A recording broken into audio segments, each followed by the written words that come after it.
Olá, pessoal. Aqui professora Karina. Na aula de hoje vamos começar a estudar probabilidade, dessa forma fechando a lista de assuntos que vai ser cobrado, que vai aparecer na nossa próxima avaliação, a A5. Então, para a A5, temos análise combinatória, números binomiais, binômio de Newton, triângulo de Pascal e probabilidade. Espero que vocês aproveitem a aula de hoje, prestando atenção desde o início nos importantes conceitos que nós precisamos entender para seguirmos com firmeza, com segurança nessa disciplina. Os exercícios serão retirados do nosso livro-texto. Para nós resolvermos com segurança exercícios que envolvam a teoria das probabilidades, nós precisamos entender, primeiramente, o que são experimentos aleatórios.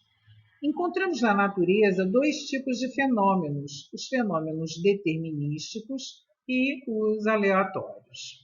Os fenômenos determinísticos são aqueles em que os resultados são sempre os mesmos. Por exemplo, se tomarmos um determinado sólido, sabemos que, a uma certa temperatura, haverá a passagem deste sólido para o estado líquido.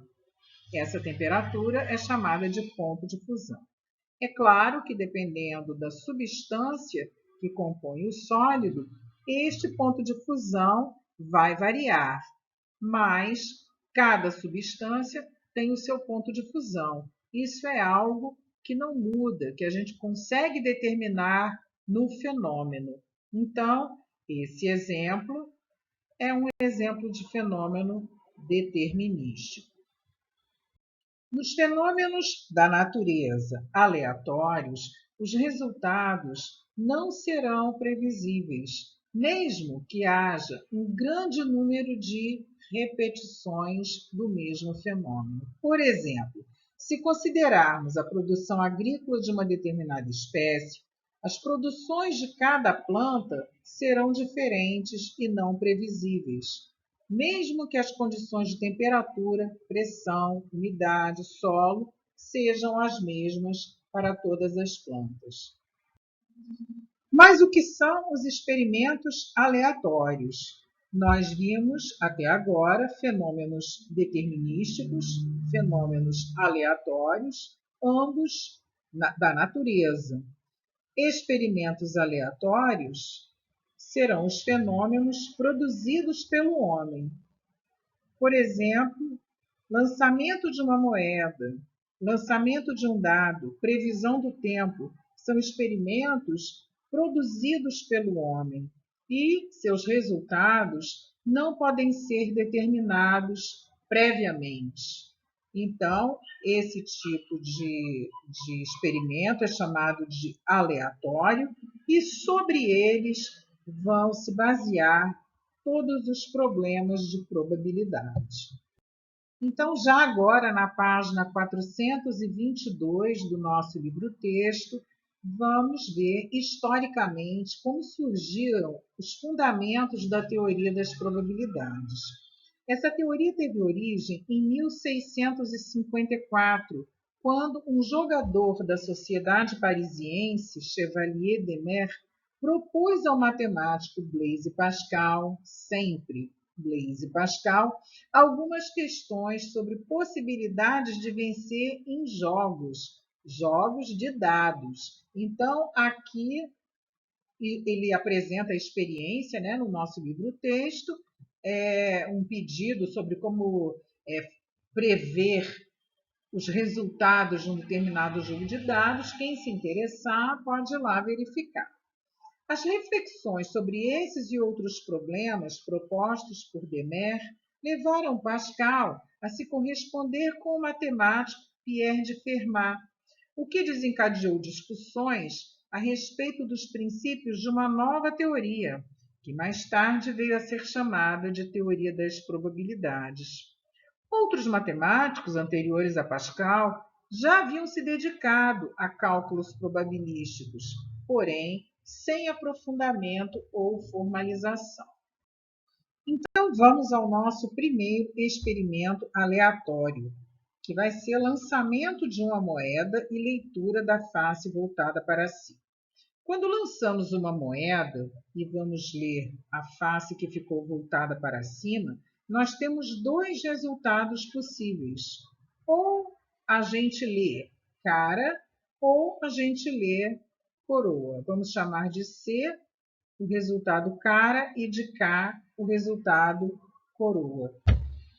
Então, se nós reunirmos estes dois resultados em um conjunto, este conjunto vai se chamar espaço amostral, e aqui está a sua definição. Então, o que é o espaço amostral?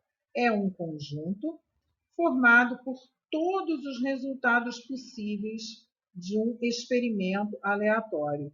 Então, o nosso experimento aleatório era o lançamento de uma moeda e leitura da face voltada para cima.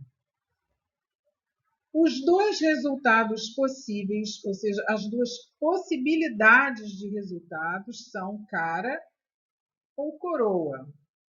O espaço amostral desse experimento é o conjunto formado pelos resultados cara e coroa. E o número de elementos desse conjunto, desse espaço amostral, é 2. Vamos para o nosso experimento aleatório 2. Agora nós vamos lançar duas moedas diferentes e vamos ler as duas faces que vão ficar voltadas para cima. Quais seriam os resultados possíveis? Como as moedas são diferentes, nós poderíamos obter cara nas duas, ou cara em uma e coroa na outra, ou coroa nas duas, ou cara em uma e coroa na outra. Perdão, coroa e cara. Logo, o espaço amostral, ou seja, o conjunto formado por todos os resultados possíveis desse experimento, vai ser um conjunto, atenção aqui para as chaves, mas agora seus elementos são pares ordenados, porque nós estamos fazendo a leitura de duas moedas. Então, lembrem que quando nós fizemos a leitura de uma moeda apenas, nós tivemos dois resultados possíveis, ou cara ou coroa. Isso no experimento aleatório 1.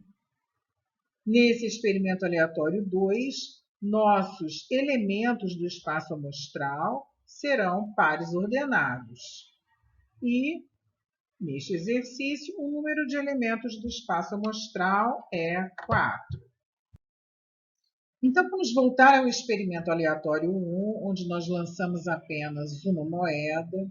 Vamos lembrar que seu espaço amostral, ou seja, todos os resultados possíveis na leitura da face voltada para cima, é o conjunto formado pelos elementos cara ou coroa. Esse conjunto tem dois elementos. E vamos fazer agora a seguinte pergunta: quais as chances que temos de obter o resultado cara? Então, neste caso, o resultado satisfatório dessa pergunta é sair cara. Coroa não nos satisfaz. É como se nós tivéssemos feito uma aposta.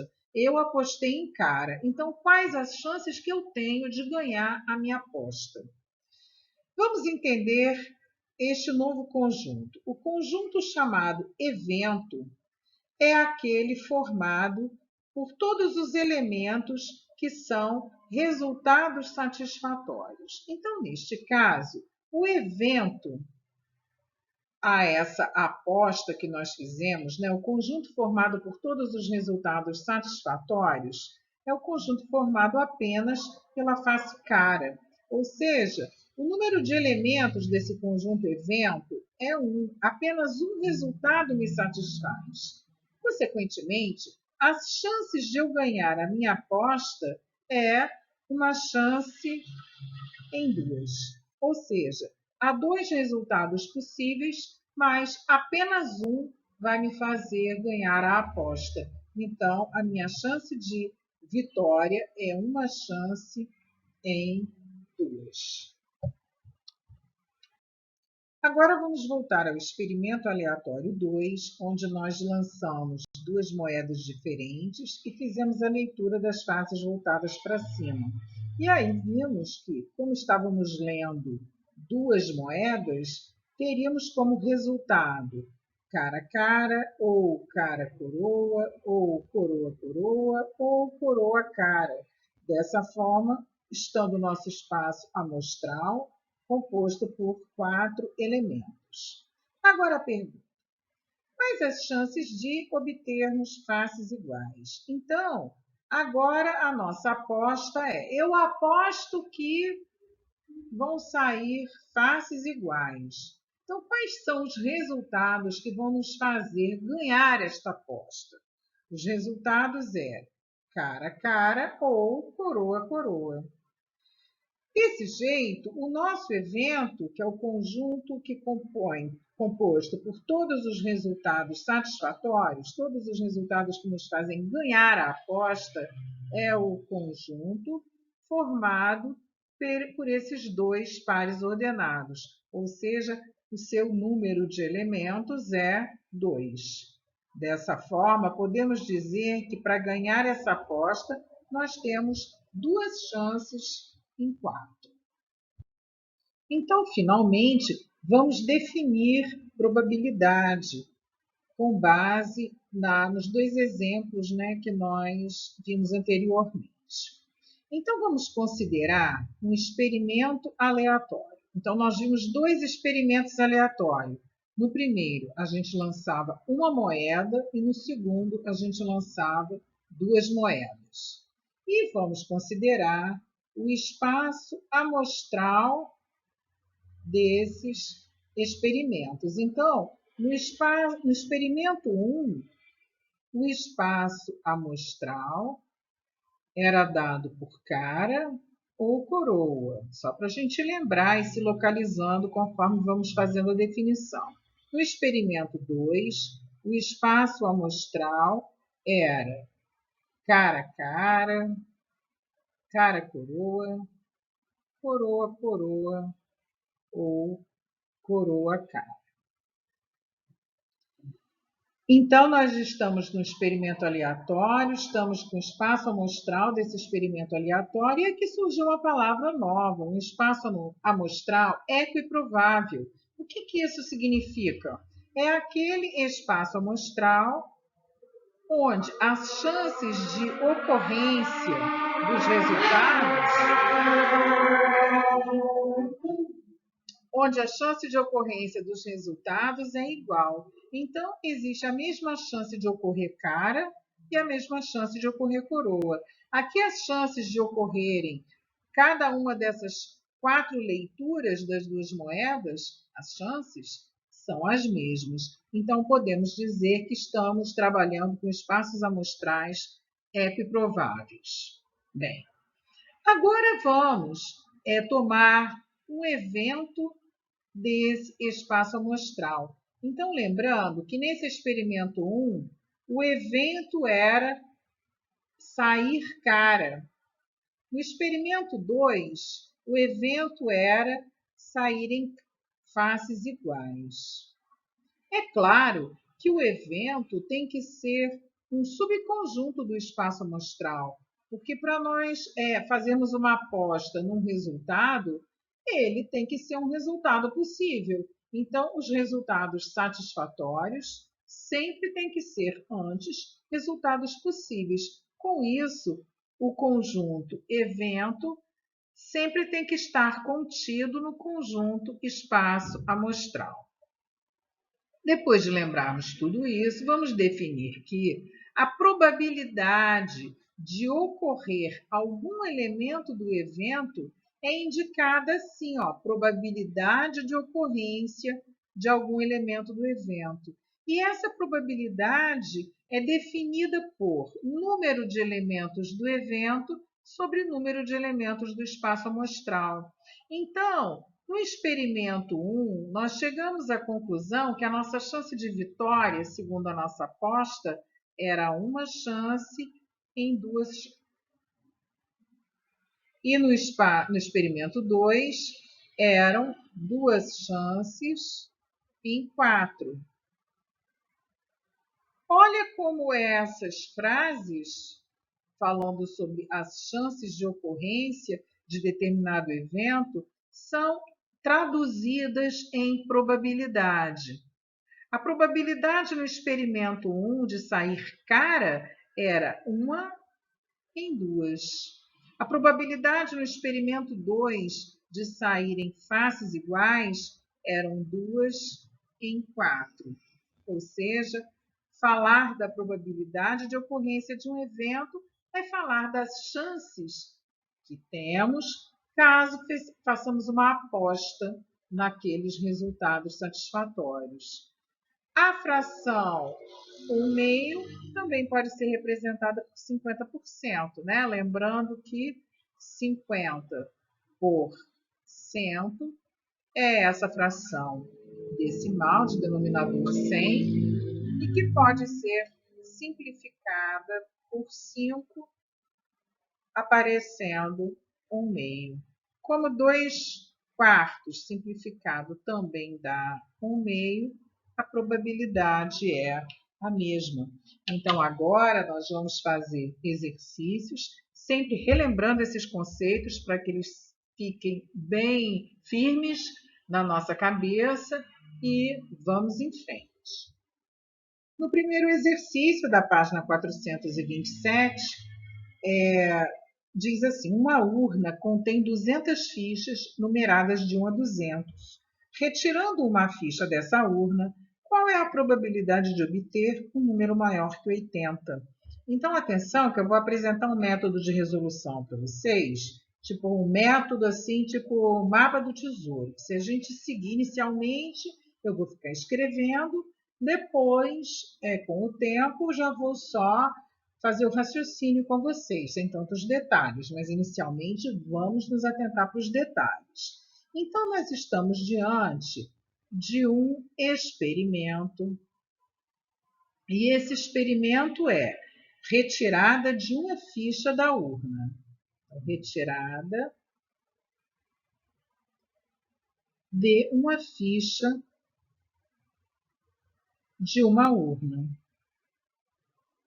Então, se nós vamos retirar uma ficha dessa urna, quantos resultados possíveis nós temos? Ou seja, qual o número de elementos do nosso espaço amostral?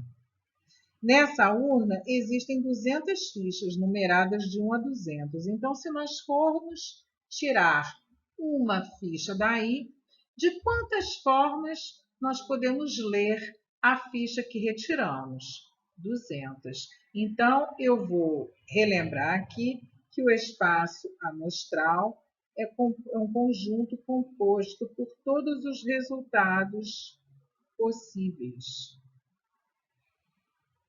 Bem, mas nós temos que calcular uma probabilidade. Para isso, nós precisamos identificar o evento. E o evento, em geral, na maior parte das vezes, vem logo após a pergunta: qual a probabilidade de? Então, vamos lá. Qual a probabilidade de obter um número maior que 80? Então nós apostamos que vai sair um número maior que 80. Ou seja, se sair um número maior que 80, de 81 em diante, a gente ganha a aposta. Se sair 80 ou menos de 80, a gente perde a aposta. Nesse momento, é muito importante a gente relembrar que, se nós queremos saber quantos números existem maiores que 80, nós vamos fazer 200 menos 80 e vamos encontrar 120. E não vamos fazer mais nada, porque nós não queremos que o 80 entre na nossa lista. Se nós quiséssemos que esse extremo aqui, né, se esse 80 entrasse na lista, nós íamos ter que somar mais uma unidade aqui. Esse tipo de raciocínio usamos muito lá no ensino fundamental, estou apenas lembrando vocês, né? Então, o nosso evento, ou seja, nós vamos ganhar se um dos 120 números maiores do que 80 for sorteado. Lembrando que o evento é um conjunto formado pelos resultados satisfatórios, aqueles que atendem, que satisfazem a nossa aposta. Consequentemente, a probabilidade desse evento ocorrer, ou seja, as chances de nós ganharmos essa aposta, será 120, que é o número de elementos do evento, sobre 200. Ao simplificarmos, dividindo por 4, vamos obter 3/5. E se a resposta aparecer em porcentagem, né, faremos 3 dividido por 5 e vamos obter 60%. No exercício 2, uma caixa contém 36 lâmpadas queimadas e 84 lâmpadas perfeitas. Ou seja, no total, a nossa caixa possui 36 mais 84, ou seja, 120 lâmpadas. Retirando dessa caixa uma lâmpada ao acaso. Então, o nosso experimento é agora a retirada de uma lâmpada. Retirada de uma lâmpada. Eu vou frisar bem, né, que está apenas sendo retirada uma, porque daqui a pouco aparecerão problemas onde nós não vamos retirar apenas uma ficha, apenas uma lâmpada, vamos retirar 2 fichas, 3 lâmpadas, e aí, neste momento, quando a nossa contagem começar a ficar um pouco mais elaborada, poderemos e certamente vamos utilizar técnicas de análise combinatória. Por enquanto estamos na uma, nós não estamos precisando usar nenhuma dessas técnicas. Então, continuando, se nós vamos retirar uma lâmpada de uma caixa que tem 120 lâmpadas, quantos resultados possíveis nós podemos ter? E isso nós já fizemos a conta, que são 120. Ou seja, se nós colocarmos a mão na caixa aleatoriamente e tirarmos uma lâmpada, nós podemos tirar uma dentre 120 lâmpadas, certo? E aí vem agora 2 eventos, um evento da letra A e um evento da letra B, porque eles vêm logo após, olha, de qual a probabilidade de. Primeiro, obter uma lâmpada perfeita. Então, na letra A, o nosso evento, que é retirar uma lâmpada perfeita, vai ter quantos resultados satisfatórios? Lâmpadas perfeitas são 84. Então, 84 formas de retirada satisfazem ao pedido da letra A. Logo, a probabilidade deste evento ocorrer, que é o número de elementos do evento sobre o número de elementos do espaço amostral, 120, simplificando essa expressão primeiro por 4 e depois por 3, vamos obter a fração 7/10. Então, nós temos 7 chances em 10 de fazer essa retirada. E isso também pode ser indicado pela porcentagem 70%. Na letra B, qual é a probabilidade de, então o evento agora é retirar uma lâmpada queimada.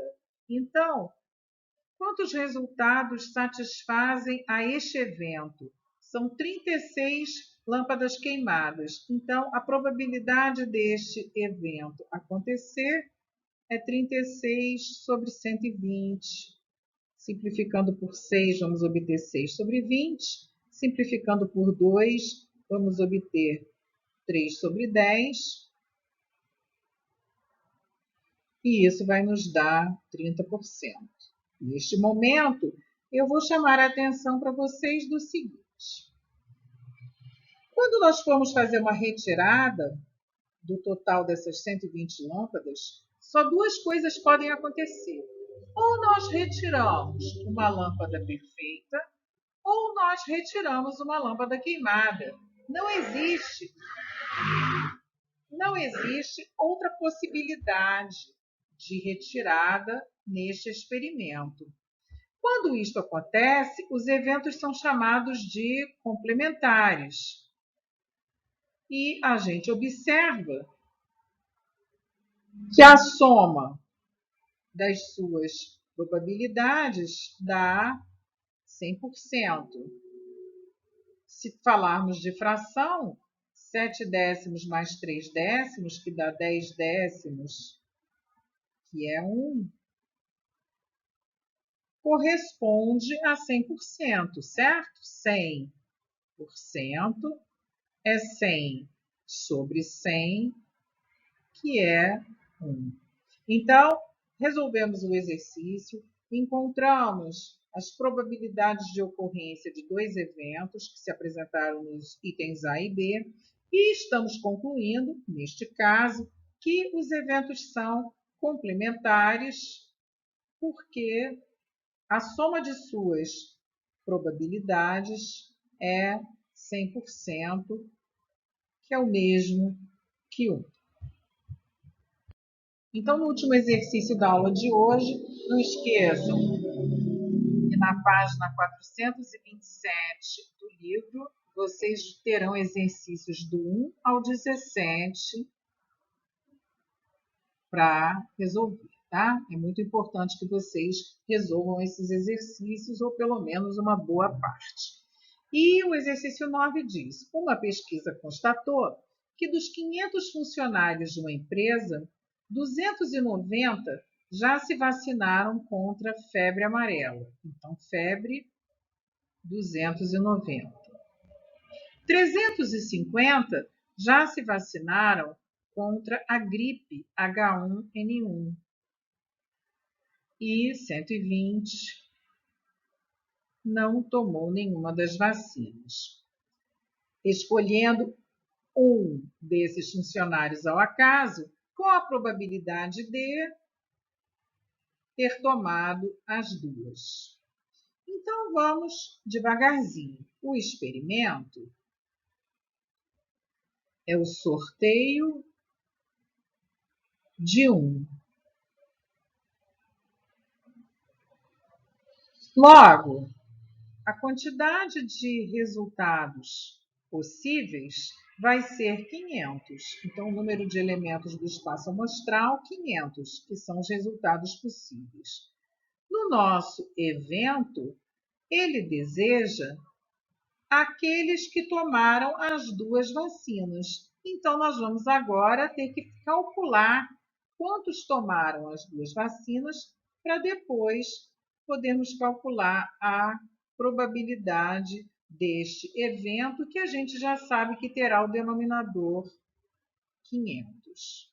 Esse tipo de exercício nos lembra aqueles exercícios de teoria dos conjuntos, né? Onde temos dois conjuntos, os que tomaram vacina para febre amarela, os que tomaram exercícios vacina para gripe, os que não tomaram nenhuma. Como o total é 500, 500 menos 120 nos dá 380. Isso significa que 380 funcionários vão ter que ser organizados aqui nesses 3 espaços. Nos interessa a quantidade desse espaço aqui, porque é o evento pedido que tomou as duas vacinas, e nós sabemos que 290 mais 350, que dá 640, extrapola em muito os 380 que tem que ser localizados nesses 3 espaços. Isso significa que a sobra está aqui, porque são os funcionários que estão sendo contados 2 vezes. Então, 640 menos 380 dá 260, ou seja, 260 funcionários tomaram as duas vacinas. Então, só para relembrar, que tomaram apenas vacina de febre amarela seriam 290 menos 260. Que tomaram apenas vacina de gripe seriam 350 menos 260. Então, estou fazendo isso para relembrar algo que nós vimos lá no iniciozinho do ano. Bem, então, o número de elementos do nosso evento é 260. Consequentemente, a probabilidade desse evento ocorrer será 13 sobre 25, ou ainda em porcentagem, 52%. Até a próxima, moçada!